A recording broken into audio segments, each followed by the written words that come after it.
उन्होंने 1000 फीट से मंदाकिनी नदी में छलांग लगा दी, लेकिन उसी समय भगवान श्री राम ने उन्हें नदी से ऊपर उठा लिया और धर्म कार्य करने की आज्ञा दी। इसके बाद उन्होंने अपने शरीर को धर्म के लिए अर्पित करने का निश्चय किया। नमस्कार दोस्तों, मेरा नाम है दीपक। दीपक्स वॉइस चैनल में आप सभी का स्वागत है। दोस्तों, आज मैं आपको एक ऐसे सिद्ध और चमत्कारी संत के बारे में बताऊंगा जो भगवान श्री राम के अनन्य भक्त थे और उन्होंने अपने योग बल से एक मुर्दे को भी जीवित कर दिया था। इन सिद्ध और चमत्कारी संत को हम समर्थ गुरु रामदास जी के नाम से जानते हैं। लेकिन दोस्तों, वीडियो शुरू करने से पहले आप सभी से प्रार्थना है कि हमारे चैनल को सब्सक्राइब जरूर कर लें, क्योंकि आप सभी तक आध्यात्म से जुड़ी जानकारियां पहुंचाने में हम बहुत मेहनत करते हैं। समर्थ रामदास का मूल नाम नारायण सूर्याजी पंत कुलकर्णी था।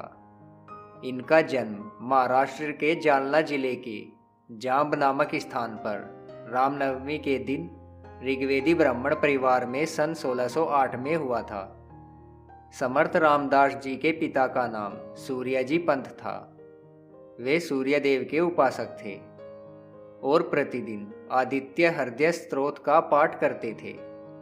वे गांव के पटवारी थे, लेकिन उनका बहुत सा समय उपासना में ही बीतता था। उनकी माता का नाम राणूबाई था। वे संत एकनाथ जी के परिवार की दूर की रिश्तेदार थी। वे भी सूर्य नारायण की उपासिका थी। सूर्यदेव की कृपा से सूर्यजी पंत को 2 पुत्र गंगाधर स्वामी और नारायण हुए। समर्थ रामदास जी के बड़े भाई का नाम गंगाधर था। उन्हें सब श्रेष्ठ कहते थे। वे आध्यात्मिक सत्पुरुष थे। उन्होंने सुगमोपाय नामक ग्रंथ की रचना की है। मामा का नाम भांजी गोस्वामी था। वे प्रसिद्ध कीर्तनकार थे। एक दिन माता राणूबाई ने नारायण से कहा, तुम दिन भर शरारत करते हो, कुछ काम किया करो। तुम्हारे बड़े भाई गंगाधर अपने परिवार की कितनी चिंता करते हैं। यह बात नारायण के मन में घर कर गई। 2-3 दिन बाद यह बालक अपनी शरारत छोड़कर एक कमरे में ध्यानमग्न बैठ गया। दिन भर से नारायण नहीं दिखा तो माता ने बड़े बेटे से पूछा कि नारायण कहाँ है। उसने कहा, मैंने भी उसे नहीं देखा। दोनों को चिंता हुई और उन्हें ढूंढने निकलने पर उनका कोई पता नहीं चला। शाम के वक्त माता ने कमरे में उन्हें ध्यानस्थ देखा तो उनसे पूछा, नारायण तुम क्या कर रहे हो। तब नारायण ने जवाब दिया, मैं पूरे विश्व की चिंता कर रहा हूं। इस घटना के बाद नारायण की दिनचर्या बदल गई। 12 साल की उम्र में नारायण के माता पिता उनका विवाह करा देना चाहते थे, लेकिन वे इस विवाह से बिल्कुल भी खुश नहीं थे। वह जानते थे कि उन्हें कहाँ जाना है। विवाह के दिन वह मंडप से भाग गए, जिसके बाद वह कभी भी घर वापस नहीं गए। गृहत्याग करने के बाद 12 वर्ष के नारायण नासिक के पास टाकली नाम गांव में आए। वहां नंदिनी और गोदावरी नदियों का संगम है। इसी भूमि को अपनी तपोभूमि बनाने का निश्चय करके उन्होंने कठोर तप शुरू किया।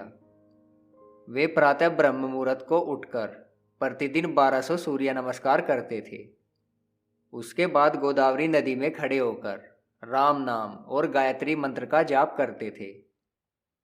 दोपहर में केवल 5 घर की भिक्षा मांगकर वह प्रभु श्री रामचंद्र जी को भोग लगाते थे।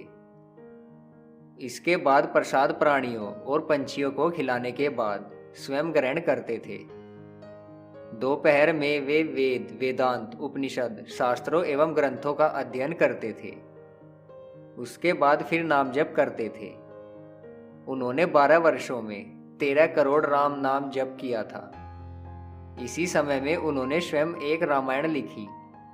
प्रभु रामचंद्र की जो प्रार्थनाएं उन्होंने रची है वह करुणाष्टक नाम से प्रसिद्ध है। तप करने के बाद उन्हें आत्म साक्षात्कार हुआ। तब उनकी आयु 24 वर्ष थी। टाकली में ही समर्थ रामदास जी ने प्रथम हनुमान के मंदिर की स्थापना की थी, जिसके बाद वह अगले 12 वर्ष के लिए भारत भ्रमण की यात्रा पर निकल पड़े। उन्होंने समाज के युवा वर्ग को यह समझाया कि स्वस्थ एवं सुगठित शरीर के द्वारा ही राष्ट्र की उन्नति संभव है। इसलिए उन्होंने व्यायाम एवं कसरत करने की सलाह दी एवं शक्ति के उपासक हनुमान जी की मूर्ति की स्थापना की। उन्होंने समस्त भारत का पद भ्रमण किया, जगह जगह पर हनुमान जी की मूर्तियां स्थापित की, जगह जगह मठ एवं मठाधीश बनाए ताकि पूरे राष्ट्र में नव चेतना का निर्माण हो। 12 वर्ष तक वे भारतवर्ष का भ्रमण करते रहे। घूमते घूमते वे हिमालय आए। हिमालय का पवित्र वातावरण देखने के बाद मूलतः विरक्त स्वभाव के रामदास जी के मन का वैराग्य जागृत हो गया, आत्म साक्षात्कार हो गया, ईश्वर दर्शन हो गया। तो इस देह को धारण करने की क्या जरूरत है, ऐसा विचार उनके मन में आया। उन्होंने 1000 फीट से मंदाकिनी नदी में छलांग लगा दी। लेकिन उसी समय प्रभु श्री राम ने उन्हें नदी से ऊपर उठा लिया और धर्म कार्य करने की आज्ञा दी। उन्होंने अपने शरीर को धर्म के लिए अर्पित करने का निश्चय किया। तीर्थ यात्रा करते हुए वे श्रीनगर आए। वहां उनकी भेंट सिखों के गुरु हरगोविंद जी महाराज से हुई। इस प्रवास में उन्होंने जनता की जो दुर्दशा देखी, उससे उनका हृदय संतप्त हो उठा। उन्होंने मोक्ष साधना के साथ ही स्वराज्य की स्थापना द्वारा अत्याचारी शासकों के अत्याचारों से जनता को मुक्ति दिलाना अपने जीवन का लक्ष्य बनाया। शासन के विरुद्ध जनता को संगठित होने का उपदेश देते हुए वे घूमने लगे। इसी प्रयत्न में उन्हें छत्रपति शिवाजी महाराज जैसे योग्य शिष्य मिले और स्वराज स्थापना के स्वप्न को साकार होते हुए देखने का सौभाग्य उन्हें अपने जीवन काल में ही प्राप्त हो सका। रामदास महाराज जी के चमत्कारों की अनेक कहानियां प्रचलित है। एक दिन रामदास गोदावरी नदी में खड़े होकर जाप कर रहे थे। तभी एक ब्राह्मणी विधवा सती होने से पूर्व नदी में स्नान करने चली आई। उसने रामदास को देखकर प्रणाम किया। रामदास ने बिना देखे ही उसे अष्टपुत्रवती सौभाग्यवती भव होने का आशीर्वाद दिया। तभी लोग स्त्री के पति के शव को वहां जलाने ले आए। रामदास ने आंखें खोली तो उन्हें अपनी भूल मालूम हुई, किंतु उन्होंने कुछ सोचे बिना ही भगवान का नाम लेकर नदी का पवित्र जल मृत पति के मुख में डाला। वह तुरंत जीवित होकर उठ बैठा और राम नाम जपने लगा। ब्राह्मण दंपति ने अपने पहले पुत्र को रामदास के चरणों में समर्पित कर दिया, जो आगे चलकर रामदास जी का प्रिय शिष्य उद्धव गोस्वामी के नाम से विख्यात हुआ। समर्थ रामदास ने अब राम जी की आज्ञानुसार धर्म और समाज के कल्याण की राह पकड़ ली। समर्थ जी का व्यक्तित्व भक्ति, ज्ञान, वैराग्य से ओतप्रोत था। मुखमंडल पर दाढ़ी तथा मस्तक पर जटाएं, बाल प्रदेश पर चंदन का टीका रहता था। उनके कंधे पर भिक्षा के लिए झोली रहती थी। एक हाथ में जपमाला और कमंडलू तथा दूसरे हाथ में योगदंड होती थी। पैरों में लकड़ी की पादुकाएं धारण करते थे। मुख में सदैव राम नाम का जाप चलता रहता था और बहुत कम बोलते थे। वे संगीत के उत्तम जानकार थे। उन्होंने अनेकों रागों में गाई जाने वाली रचनाएं की है। स्वामी जी प्रतिदिन 1200 सूर्य नमस्कार लगाते थे। इस कारण शरीर अत्यंत बलवान था। जीवन के अंतिम कुछ वर्ष छोड़कर पूरे जीवन वे कभी एक जगह पर नहीं रुके। उनका वास दुर्गम गुफाएं, पर्वत शिखर, नदी के किनारे तथा घने अरण्य में रहता था। ऐसा उल्लेख समकालीन ग्रंथ में मिलता है। समर्थ रामदास जी ने अपने शिष्यों के द्वारा समाज में एक चैतन्यदायी संगठन खड़ा किया। उन्होंने सतारा जिले में चाफल नाम के एक गांव में भव्य श्री राम मंदिर का निर्माण कराया। यह मंदिर निर्माण केवल भिक्षा के आधार पर किया।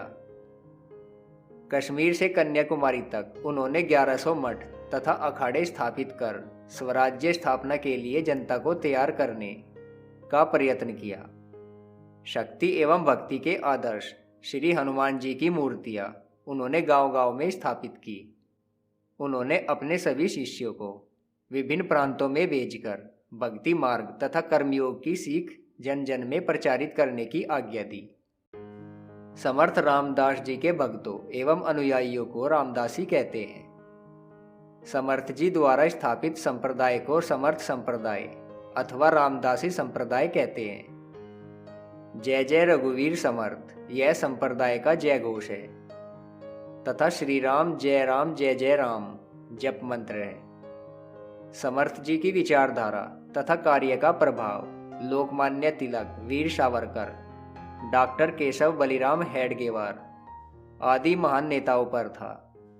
गुरु रामदास ने अपने जीवन के अंतिम क्षण मराठा साम्राज्य के सतारा के पास परली के किले में बिताए। इस किले को अब सज्जनगढ़ किले के नाम से भी जाना जाता है। तमिलनाडु के एक अंध कारीगर अर्निकर के हाथों से निर्मित भगवान राम, सीता और लक्ष्मण की मूर्ति के सामने ही रामदास ने 5 दिन का निर्जला उपवास किया और पूर्व सूचना देकर सन 1682 को ब्रह्म समाधि में लीन हो गए। समाधि के समय उनकी आयु 73 वर्ष थी। ब्रह्म समाधि के स्थान पर ही सज्जनगढ़ में उनकी समाधि स्थित है। उनके निर्वाण दिवस को दास नवमी के रूप में मनाया जाता है। हर वर्ष इस दिन लाखों श्रद्धालु देश के कोने कोने से यहाँ पहुँचते हैं और दर्शन करते हैं। दोस्तों, महान संत समर्थ रामदास जी के बारे में ये वीडियो आपको कैसा लगा हमें कमेंट बॉक्स में कमेंट करके ज़रूर बताइएगा। अगर आपको वीडियो पसंद आए तो वीडियो को लाइक ज़रूर करें, साथ ही साथ हमारे चैनल को सब्सक्राइब कर लें। धन्यवाद।